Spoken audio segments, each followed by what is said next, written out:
ke konten itu. Pertama lagi sekali lagi aku mau matur nuwun ke Gus Miftah, terutama ke Bang Deddy yang udah mediasi bisa ketemu Abu Gus Miftah.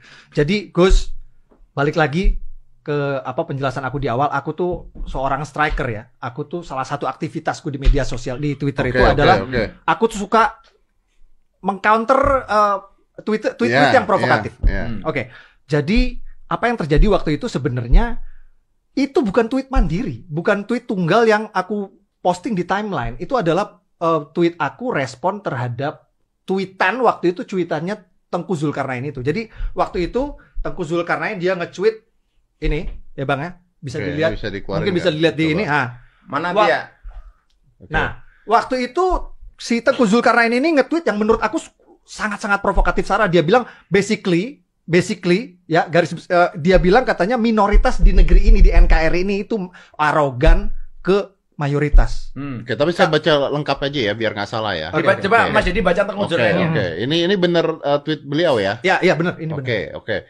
Dulu minoritas arogan terhadap mayoritas di Afrika Selatan selama ratusan tahun. Apartheid akhirnya tumbang juga. Di mana-mana negara normal tidak boleh mayoritas arogan terhadap minoritas, apalagi jika yang arogan minoritas. Ngeri ngeliat betapa kini ulama dan Islam dihina di NKRI. Jadi langsung baca tanggapan Arya Permadi. Jadi yang Bang Deddy harus cermati itu adalah di 2 kalimat terakhir dia bilang, apalagi yang arogan di minoritas, langsung disambungkan ngeri betapa ini dia mengomentari satu. Tapi kan itu kan pendapat Anda, itu pendapat Anda ya. Pendapatnya si Arya.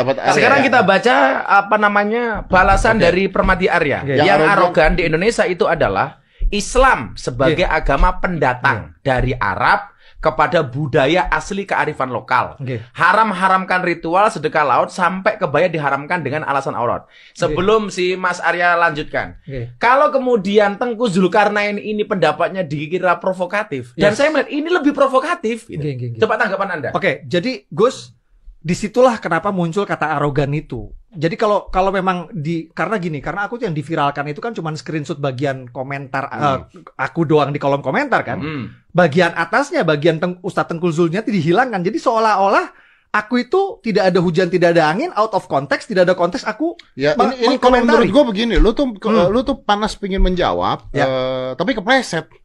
Well, allow me to explain please. Oke. Sure, jadi itulah Gus, kenapa arogan itu keluar. Kata arogan itu keluar karena aku mengomentari yang aku anggap suatu tweet yang provokatif, yang mana dia mengatakan minoritas di negeri ini arogan ke mayoritas. Keluarlah itu. Jadi aku mengkomentari Ustadz Tengku Zul. Udah gitu aku di belakangnya Islamnya pun ada embel-embelnya itu Gus. Islam sebagai agama pendatang dari Arab.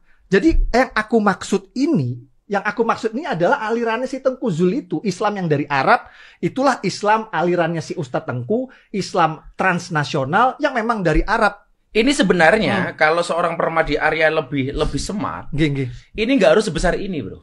Karena sebenarnya yang harus dibalas adalah komentarnya Tengku Zulkarnain. Yang menjadi persoalan adalah yang seharusnya komentarnya Arya Permadi itu hanya kembali ke Tengku Zulkarnain. Ini justru menimbulkan masalah yang lebih besar. Kalau kata orang Jawa, keriwian menjadi kerowokan.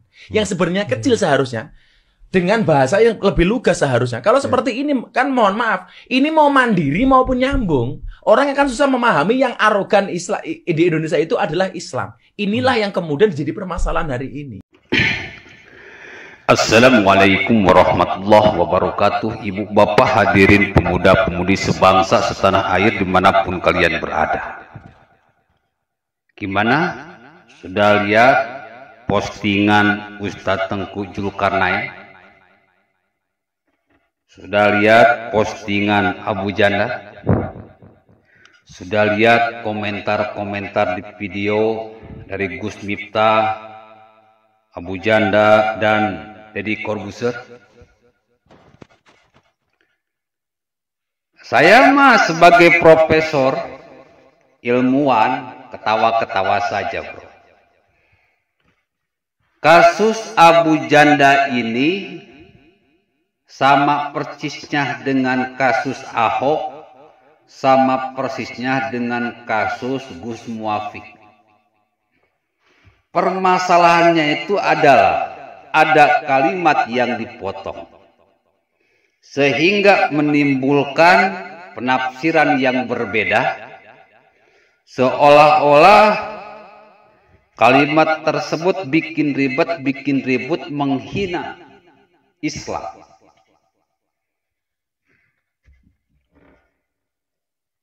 Begini Mas Bro, kalau ente mau membahas suatu kalimat, suatu tulisan dalam sebuah paragraf, gue harus ngomong berkali-kali, gue harus ingatkan terus-menerus. Dalam suatu paragraf itu ada yang namanya kalimat utama, ada yang namanya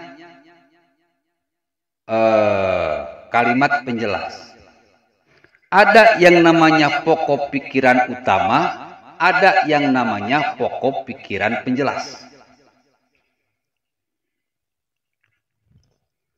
Pokok pikiran utama dari Ustadz Abu Janda itu adalah membalas komentar dari Tengku Zulkarnain yang memang membanding-bandingkan suatu kelompok di luar negeri sana dengan kondisi yang ada di Indonesia. Intinya menyindir Islam Nusantara, menyindir non-muslim. Jelas yang dilakukan oleh Ustadz Tengku Zulkarnain ini menginjak-injak Pancasila, UUD 1945, nasionalisme Pancasila, dan wajib diproses hukum. Yang kedua, pokok pikiran penjelas dari Abu Janda ini, Ustadz Abu Janda menggambarkan kondisi Islam Tengku Zulkarnain yang dimana selama ini beliau ini selalu mengkafir-kafirkan orang lain, memunafikan orang lain, mengharam-haramkan, membid'ah-bid'ahkan budaya setempat, mengharamkan sesajen laut, mengharamkan kebaya, mengharamkan kerudung. Jadi memang Abu Janda ini tidak langsung mengomentari, sedikit berkeliling, tapi intinya ke sana, bro. Ini memakai sistem pembuktian terbalik. Jadi dalam suatu konsep penelitian itu ada yang namanya metode pembuktian terbalik. Ketika si Tengku Zulkarnain ini membanding-bandingkan dengan kelompok di negara lain, maka Ustadz Abu Janda pun membandingkan dengan kelompok Ustadz Tengku Zulkarnain yang memang terkenal arogan beberapa tahun terakhir ini. Jadi ini kalau dalam bahasa yang sederhana itu saling sindir. Dia menyindir kepada Islam Nusantara, kepada NU, kepada non-muslim. Abu Janda sendiri sindir golongan Islam arogan Tengku Zulkarnain yang selalu mengkafirkan, mengharamkan, membid'ahkan budaya setempat, sesajen laut, kebaya, dan sebagainya dan sebagainya. Ini pokok pikiran penjelasnya. Jadi ada saling bantah. Tengku Zulkarnain menyindir Islam Nusantara dan non-muslim, Abu Janda pun menyindir arogannya Islam Tengku Zulkarnain dan kawan-kawan. Sekarang kita lihat kalimat utamanya, Mas Bro. Kalimat utama yang menjadi permasalahan adalah Islam arogan yang datang dari Arab. Kalau ini dipotong sampai sini, iya, jelas ini menghina kepada seluruh umat Islam, tidak hanya di Indonesia tetapi di seluruh dunia. Tapi ternyata kalimatnya tidak berhenti dari sini. ada kalimat-kalimat penjelas, entah itu berupa koma, entah itu diawali dengan titik atau diawali dengan koma. Ada penjelasan Islam yang datang dari Arab yang seperti apa, yang arogan itu. Di sana dijelaskan Islam yang begitu sentimen kepada budaya setempat, mengkafir-kafirkan, membid'ahkan, mengharam-haramkan seperti sesajen laut, seperti kebaya, seperti kerudung, tahlilan, muludan, yasinan, dan sebagainya, dan sebagainya. Jadi jelas Islam arogan yang dimaksud bukan ditujukan kepada umat Islam keseluruhan, tapi ditujukan kepada Islam yang dibawa oleh Tengku Zulkarnain yang arogan, yang mana selama ini kita tahu mereka selalu membid'ah-bid'ahkan, mengharam-haramkan, terus dalam artian mempersalahkan. Mereka merasa benar sendiri dan mempersalahkan orang lain.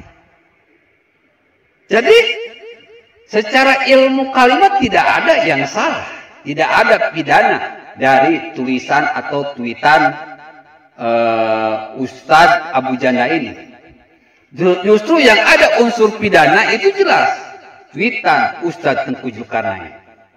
Kalau masalah kalimat paragraf dibahas tanpa ilmu kalimat, tanpa ilmu bahasa, ya repot urusan. Jelas kalau membedah tulisan Abu Janda tanpa ilmu paragraf, Abu Janda bisa saja dibully, dimarahi, dicaci maki, dipersalahkan oleh semua orang. Bahkan tadi oleh Gus Miftah pun mempersalahkan Abu Janda. Deddy Corbuzier pun mempersalahkan Abu Janda. Itu kesalahan besar, Mas Bro. Tidak ada yang salah dari Abu Janda. Ini cuma sebuah pembuktian terbalik saling sindir. Jadi teorinya itu bukan teori langsung seperti Gus A, jeplak, jebret, enggak. Tapi harus menggigit. Teori membanding-bandingkan. Kalau Gus A jarang pakai membanding-bandingkan, Bro. Karena takut ada yang potong-potong lah. Kalau mau sebut-sebut aja udah. Edan sekalian. Jadi jelasnya, Mas Bro. Jadi kepada ulama NU, tolong Bro. Abu Janda ini aset berharga.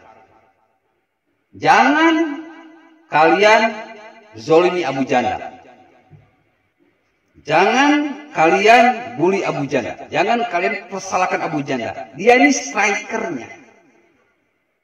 Dia ini strikernya. Kalau sebuah pertandingan sepak bola nggak ada striker, kita nggak akan bisa menang. Dia ini striker. Jangan sampai kalian zolimi striker ini. Jangan sampai kalian tendang striker ini. Harusnya kita bela. Harusnya kita bela. Mungkin ke depan pelajaran bagi Abu Janda harus lebih berhati-hati. Lebih baik to the point aja, jebret-jebret aja lah, nggak usah berputar. Tapi meskipun begitu, Abu Janda tidak salah, tidak ada yang salah, karena Abu Janda memakai metode perbandingan, membanding-bandingkan. Contoh, dalam suatu penelitian itu yang memang seperti itu, Bro. Sebelum menciptakan seorang ilmuwan, seorang profesor, sebelum menciptakan sesuatu, pasti dia ini memakai teori perbandingan, membanding-bandingkan. Dari satu buku, 2 buku, 3 buku, 4 buku, bahkan 100 buku. Saya pun seperti itu. Sebelum menciptakan metode cepat matematika, ribuan buku matematik saya pelajari, saya banding-bandingkan. Dan akhirnya dibuatlah kesimpulan dan terciptalah metode cepat matematika. Abu Janda ini, kalau dalam metode ilmiah memakai metode perbandingan. Nggak ada yang salah. Yang salah itu kalian tidak mengerti. Ilmu kalian belum nyampe. Akhirnya kalian mempersalahkan Abu Janda. Padahal Abu Janda tidak salah karena memakai teori perbandingan. Yang jelas-jelas harus kalian persalahkan itu Tengku Zulkarnain, bukan Abu Janda. Billahi taufiq wal hidayah. Wassalamualaikum warahmatullahi wabarakatuh.